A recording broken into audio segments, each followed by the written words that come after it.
Hello, I'm Ron Newman. Welcome to a new series, Diplomacy at Risk, that is going to focus on why Americans should care about diplomacy. I have to tell you that this is something I spent 37 years, at actually 40 in the federal government, because I started off as an infantry officer in Vietnam and then went on to have a career mostly in the Middle East, a little bit in Africa, and was ambassador in Algeria and Bahrain, in Afghanistan, spent some time in Iraq. My career probably was not normal given the number of places I've been in where people either wanted to kill me or were shooting at me. So it's not necessarily what everybody thinks of in the Foreign Service, but it was a lot of fun. Welcome. This is Diplomacy at Risk. This is a series about what diplomacy is and why you as Americans ought to care about it. And we're in our first episode of this, which is basically an overview of diplomacy. My guest tonight, somebody who spent a lot of time in Latin America. Many of you, or at least a few of you, might have heard about a 30-year war in Colombia and Plan Colombia. My guest tonight, Pete Romero, Ambassador Romero, had a lot to do with starting that. He didn't start the war, he started the plan. So, as I said, my guest tonight is Ambassador Peter Romero. And Pete, why don't you tell people a little bit about your career? I had a great career. I really decided to focus my career on Latin America, as you mentioned, the Caribbean, because I felt like these were countries that really had a major impact on Main Street USA, on Wall Street, and everywhere in between. And I wanted to be part of that and to have the best kind of cooperation that we possibly could have with our neighbors. I want to start with one of those questions that's sort of so simple, and yet you could talk a lot longer than we're going to let you. So the question is, what is diplomacy? How do you define diplomacy for people that have never touched or felt this thing? Well, diplomacy in its basic sense is to get someone to do what you want to do. But the way it's done is an art form, because not only do you want to get somebody to do what it is you want them to do, but you want them to feel good about it. You want them to even own it and maybe even take a bow for it while you stand in the shadows behind. One of my favorite possessions, a little plaque somebody gave me that says, "Diplomacy is the art of telling someone to go to hell in such a way that they look forward to the trip." Absolutely. And it's knowing who you're talking to, and then there's a certain other issue called ripeness, where things are just ripe to do at that moment. Things are coming together, and you feel like there's momentum and you can get it done. When we're talking to Americans about this business, why should they care? I mean, they've got taxes, they've got jobs, they've got employment, they've got all the things near at home. Why care about diplomacy? Well, they should care, largely because we're coasting on the success of diplomacy over the last 70 years, post-war period, with all the institutions that we've created. They're not perfect. They need to be tweaked. But for example, to give you one example, you have the North American Free Trade Agreement. And right now it's being threatened to be trashed, and it would be a big mistake. Millions of Americans depend on it. But let me give you an analogy. If you and I went into business together 25 years ago when NAFTA was started, more or less, and we were both making a lot of money, but I was making about 5% more than you were making after 25 years. Would you trash the business? Would you walk away? Or would you renegotiate? Because you're both doing well. That's what NAFTA is all about, and that's what we really need to be thinking about, and not just destroying and hoping that something good comes out of the destruction and the ashes. When we go on, you and I have talked inside the Beltway. We have a lot of articles that talk about diplomacy is at risk. The sky is falling. How do you explain to people that why is diplomacy at risk, and what does that mean? What does that mean? What that means is, one of your other guests, Ambassador Mark, said it eloquently. Diplomacy doesn't stop because the United States is disengaged. Diplomacy continues, and other people fill the vacuum of the United States withdrawal. And you can see it happening right now with elected authoritarian leaders throughout the world, particularly people like Vladimir Putin and China with Premier Xi, or President Xi. These people are engaged in filling the void of the U.S. disengagement and pulling back. And believe me, they're not going to have your interests in mind. Your interest, my interest, any of America's interest in mind. And it's not going to look pretty. Does seeming to be, I don't want to say unreliable, does seeming to be in flux the way we are now, you're not quite sure where we're going to go, does that give us strength for making deals with allies, with others, or not?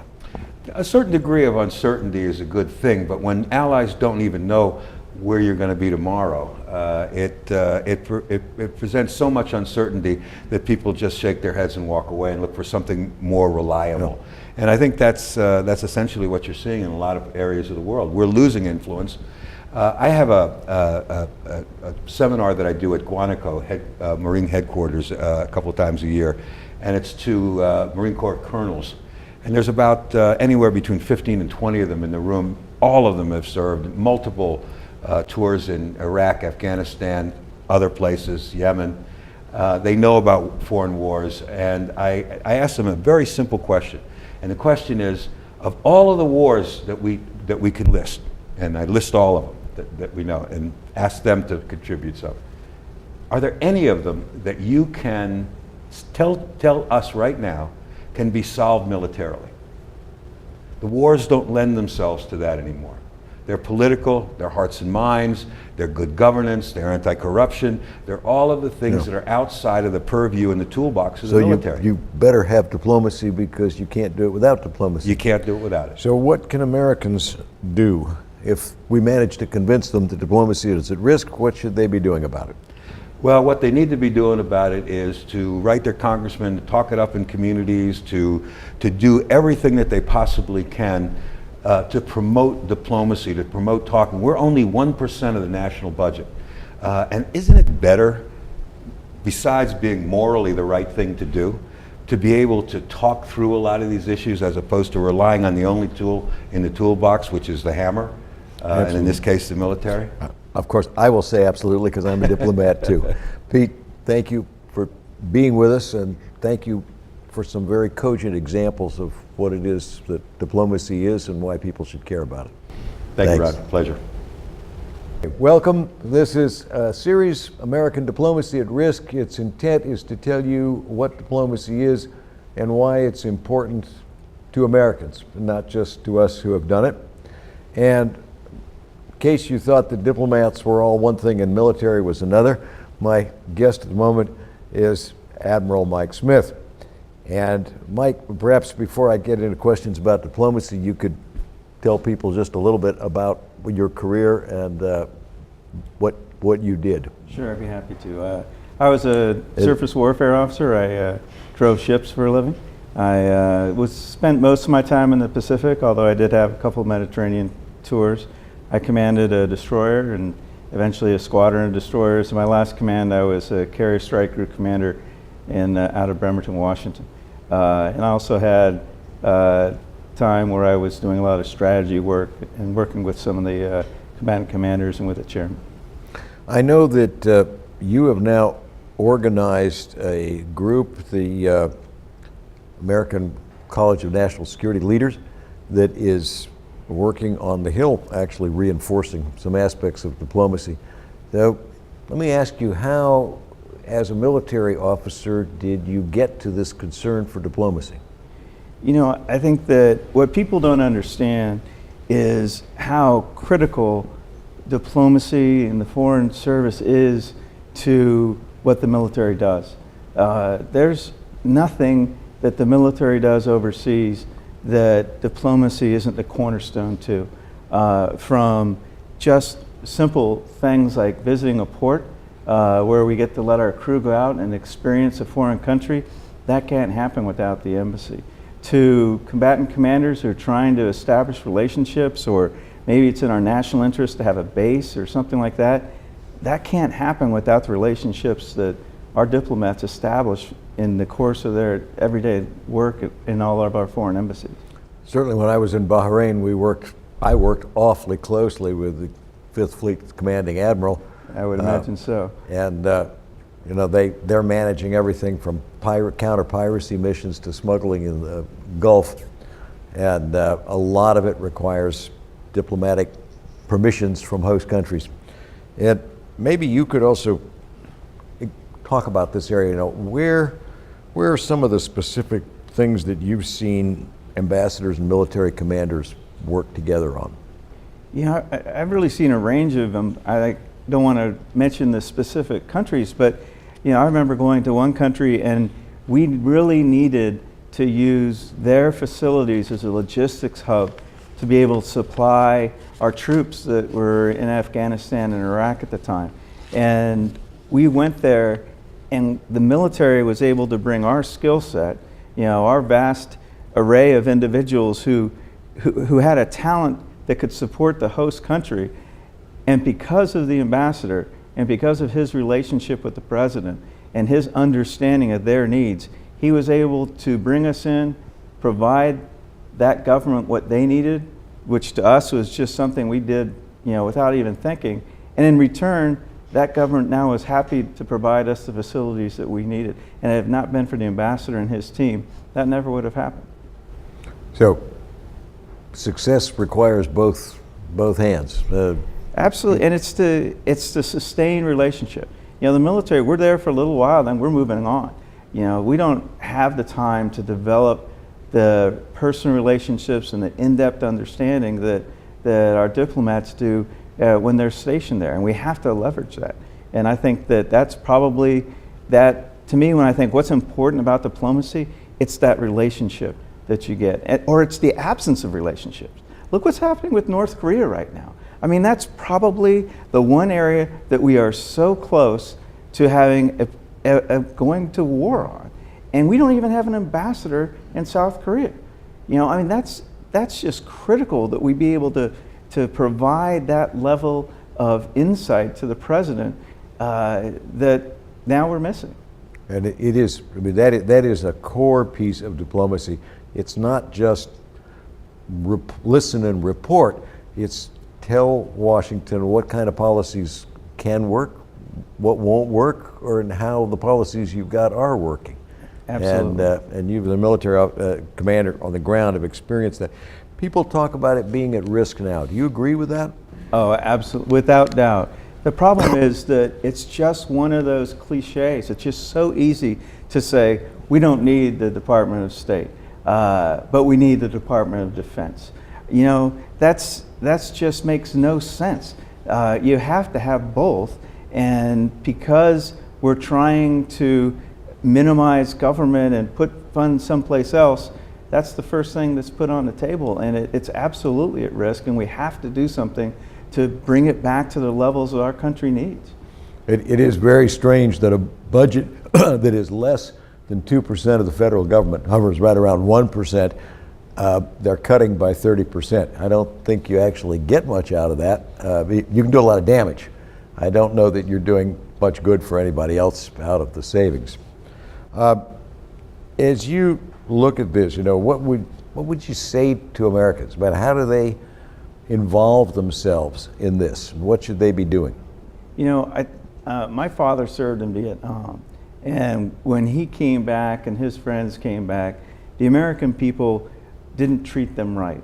I think we've learned from that, and the American public treats our veterans and our service members wonderfully. Well, if they think that positively about veterans and about our service members, they need to understand that the Department of State is the same thing. You can't support one without supporting the other. And you have to be just as upset at cutting the Department of State budget as you would taking away support to our veterans. And they can't put up with it. They have to call Congress, they have to make a stand, and they have to understand that those two are linked and they're brothers and sisters together in the same battle. Boy, you're speaking something I really agree with. You know, I've spent a lot of my diplomatic, I started off, as you know, as an Army officer, but I've spent a lot of my career as a, I know, there's a little little parochial jealousy there, but But I transitioned to state, so that's okay. But I spent a lot of my career in war zones and in operating with the military, passing things back and forth. And it's strange to me that something that you have expressed so well here, that the military understands so clearly about the importance for diplomacy, seems to be so hard to get our government as a whole to appreciate. But thank you for joining us this evening, and thank you for bringing that perspective to bear that I think is just, and thank you for what you're doing with the Congress as well. Well, thanks for the opportunity to be here. Thanks. Ed, welcome to the program. This is Ambassador Ed Marks, for those of you who are watching, an old friend of mine, and one who's had a very distinguished career. Ed, can you do the really brief outline of how you spent 30 or 40 years in the Foreign Service? Thank you, Ron. It's a pleasure to be here. Actually, I think it's been a fairly typical career for people of my generation. I spent a lot of time in Africa at the beginning, then did some itinerant roving around back and forth to Europe and to Asia, and then ended up near the end concentrating more than anything else on counterterrorism problems. And I did that in the Department of State and a bit overseas, and then of course during some time up at the United Nations.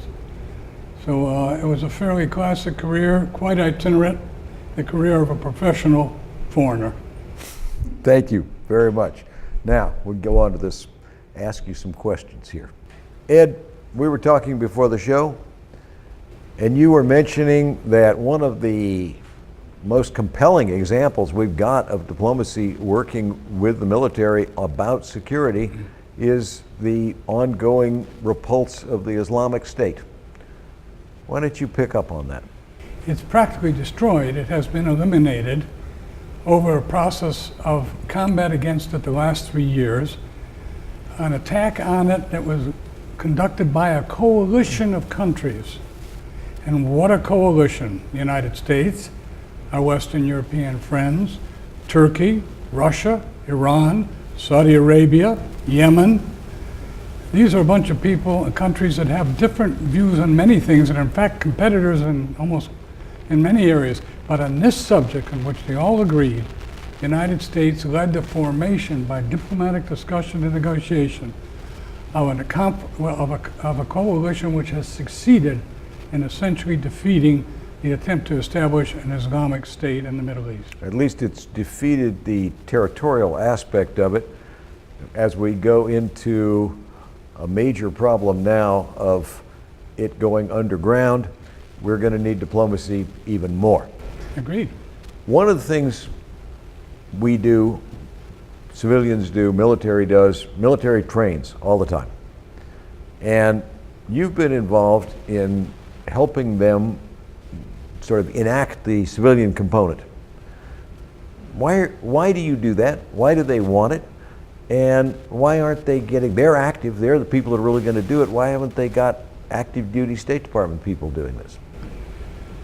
Well, the military want what they call role players, civilian role players in their exercise, because they wish their exercises to be as factual and as accurate as possible. As they say, they train in order to be able to fight. But they realize, and they make a point, that all military activities nowadays in the modern world have a important political context. So instead of having some conscripted major to play an American ambassador or a political officer, they prefer to get someone who's actually done the job and can bring into the game that perspective, that attitude, those views. Yeah. But when you come, you bring all those attitudes. But then you go back to your life as a retired diplomat. Wouldn't it be more useful to have an active duty state person there with no denigration of what you bring to the exercise? Absolutely right. But state doesn't seem to be able to find sufficient officers. It doesn't have the additional staff. It doesn't even have what the military call a training float. It doesn't have extra people to use in these facilities. And that's a really important point, and I think it's a point people don't understand. It goes to how small the State Department is. It's now just a little over 8,000 people. It's being drawn down. It went up a little bit when it didn't have enough people for Iraq and Afghanistan, and as soon as we got up, now we've decided to draw it down. So there you are, the military's training to get better. They've got retired diplomats helping them. But states not able to train to get any better at working with the military because they can't find a body. And you've taken that subject up with state, I know. But you run the military, it is interesting. The military keep asking for state representatives. It's the military who want it, who keep asking for it and can't get it. So the military knows they need it. They ask for it. State would like to give it, but has no bodies. And now we're going to have fewer people with less money to do less the next time the military asks. Well, that's why we say diplomacy is at risk. Well, tonight we've had some really interesting discussions. We've touched on Latin America with Ambassador Romero. We've gotten into a little bit of Africa with Ambassador Marks. We had a bit of a, I wouldn't say it was a military perspective, but a perspective on the same issue from a military voice with Admiral Smith. And what have we learned out of this? We've learned first that everybody thinks that diplomacy goes on all the time, and you can't have no diplomacy. You can have bad diplomacy. It matters. It matters to American security. You've heard that in a number of different respects. So you've got the importance of diplomacy. You've got a key point that diplomacy goes on in the world whether we're there or not. You've got this point that if our diplomacy isn't good, the people we have to work with other people. That's not good for us. You've also gotten a basic definition of diplomacy that you had several times. And then you've got something that we're all really, really concerned about. That if you don't fund the diplomacy, if you don't have enough, diplomacy is people. If you don't fund people, right now we're going the other direction. We're cutting people. We're losing our intellectual brain power. We're cutting the top of our diplomacy. If you don't retain that level of experience, and if you don't keep the flow coming in from the bottom, then we're going to have a really poor diplomacy. And that is diplomacy at risk, but it is also the interests of the nation at risk. Thank you for being with us.